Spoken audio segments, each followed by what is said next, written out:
The next stop is On the Radar Radio. Stand clear of the closing doors, please.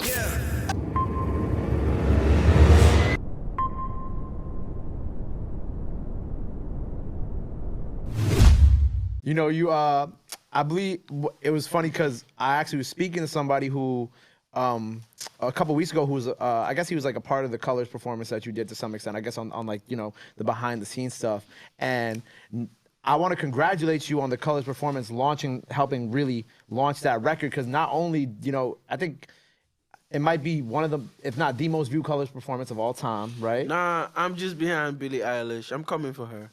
Oh, you're just behind Billie Eilish. Yeah. What's the gap? Yo, GQ, can you see what the gap in views is? It's marginal. No, I'm serious. Can you check? Can you check and No, see what it's the gap is? marginal. Yeah, the Colors? Yeah, no, the gap is marginal. It's like 100 and something million. Okay, so it's views on Spotify, on YouTube. Mm-hmm. But like, I am like 40 something million on YouTube. So like, you know, she's still like way up. But just my Spotify for Colors, for the Closer Colors version is like 100 million. Go ahead, talk your shit, my boy.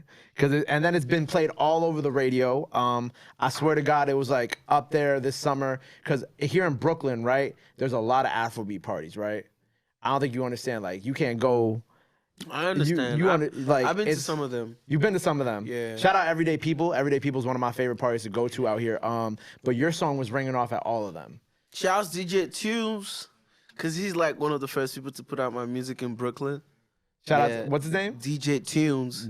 Shout out to him, man. DJ Tunes is like, he's Wizkid's official DJ. Okay, got you. And he's from this end. He's from New York, Brooklyn. And he does a party called like Blackout. And, you know, I think that's one of the first parties that played my music. And this goes way back as like 2017, 2018. Right. So, yeah.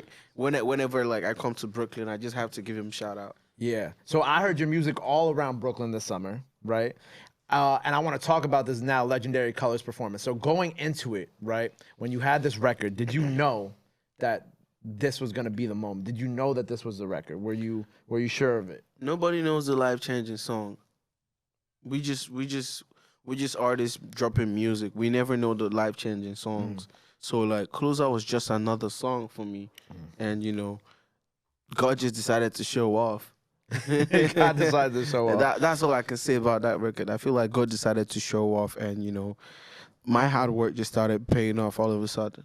Cause I moved from underrated to it's the hottest thing in the city. Yeah, you're the hottest shit out right now. Yeah. Have you been able to take this all in? Like, do you find the time to really sit and like enjoy this moment, or do you feel like you've been so on the run that you haven't had the time to? I feel like that's the only reason why I don't feel pressured, you know, because I am, you know, I'm sieving in, I'm absorbing everything, I'm learning from it. Every moment I stay grateful to God for every blessing and every milestone I've achieved in my life generally. And that's why the pressure will never get to me. Because whenever, you know, if you don't assimilate, if you don't absorb all of this, it's going to get to you at some point in time. And, you know, yeah, I think every day I wake up, I just thank God for being Oxlade, firstly, and then, you know, thank him for keeping me alive, and I pray to him to watch my steps for me.